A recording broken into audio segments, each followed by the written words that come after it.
অন্ধ্রের পূর্ব গোদাবরী জেলায় bird floor দাপট। Bird ফ্লুয়ের দাপটে পূর্ব গোদাবরী জেলায় মৃত্যু হয়েছে লক্ষ লক্ষ মুরগির, জানিয়েছে NIHSAD। টেলিফোনে আমাদের সঙ্গে রয়েছেন আমাদের প্রতিনিধি সন্দীপ সরকার। সন্দীপ, NIHSAD সূত্রে ঠিক কি জানতে পারছো, ঠিক কতটা ছড়িয়েছে বার্ড ফ্লু এবং সেক্ষেত্রে কি কি সতর্কতামূলক পদক্ষেপ নেওয়া হয়েছে? দেখো, অন্ধ্রপ্রদেশের পূর্ব গোদাবরী জেলাতে গত 7-10 দিন ধরেই মুরগির মৃত্যু হচ্ছিল এবং মুরগির মৃত্যুর সংখ্যাটা এই মুহূর্তে লক্ষ ছাড়িয়েছে এবং এই মৃত্যুর কারণ হিসাবে ভোপালের national institute of high security animal diseases NIHSAD তারা কনফার্ম করেছেন যে এই মুরগির মৃত্যুর কারণ বার্ড ফ্লু এবং এই বার্ড ফ্লু ব্যাপকভাবে ছড়িয়ে পড়ার ফলে অন্ধ্রপ্রদেশ প্রশাসনের তরফে ওই পূর্ব গোদাবরী জেলাতে মুরগি এবং ডিমের বিক্রি নিষিদ্ধ করা হয়েছে। রেড জোন ঘোষণা করা হয়েছে ওই অঞ্চলকে এবং আগামী 3 মাসের জন্য ওই রেড জোনের সমস্ত পোলট্রি ফার্ম বন্ধ করে দেওয়া হয়েছে অন্ধ্রপ্রদেশে।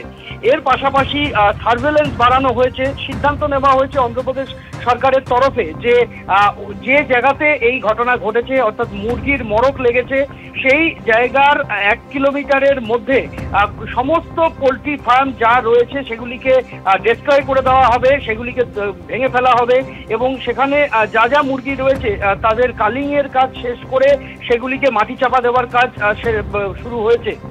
এ হলো 1 কিলোমিটার রেডিয়াসের মধ্যে।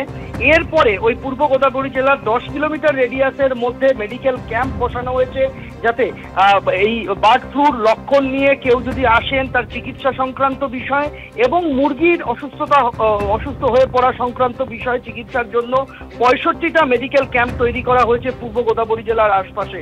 এর পাশাপাশি স্থানীয় মানুষজনের কাছে আবেদন রাখা হয়েছে অন্ধ্রপ্রদেশে যে তারা যাতে মুরগি এবং ডিম ব্যবহার না করেন কিছুদিনের জন্য এবং তারা যাতে মেডিকেল অ্যাটেনশনের বিষয়টা নজর রাখেন। মূলত পূর্ব গোদাবরী জেলাতেই কিন্তু এই সমস্যা তৈরি হয়েছে এবং এই সমস্যার জেলে পার্শ্ববর্তী রাজ্য তেলেঙ্গানা তারা সিদ্ধান্ত নিয়েছেন যে অন্ধ্রপ্রদেশ থেকে আসা সমস্ত পোলট্রি প্রোডাক্টের গাড়ি অর্থাৎ ডিম এবং মুরগির গাড়ি যেগুলি অন্ধ্রপ্রদেশ থেকে তেলেঙ্গানায় ঢোকে সেই সমস্ত গাড়িকে কিন্তু আটকে দেওয়া হচ্ছে। 24টা চেকপোস্ট বসানো হয়েছে অন্ধ্রপ্রদেশ এবং তেলেঙ্গানা সীমান্ত বরাবর। সেখানে তেলেঙ্গানা সরকারের তরফে পত্রপাঠ অন্ধ্রপ্রদেশ থেকে অর্থাৎ কিনা একেবারে কড়া নজরদারি চালানো হচ্ছে। আপাতত তোমায় ধন্যবাদ সন্দীপ।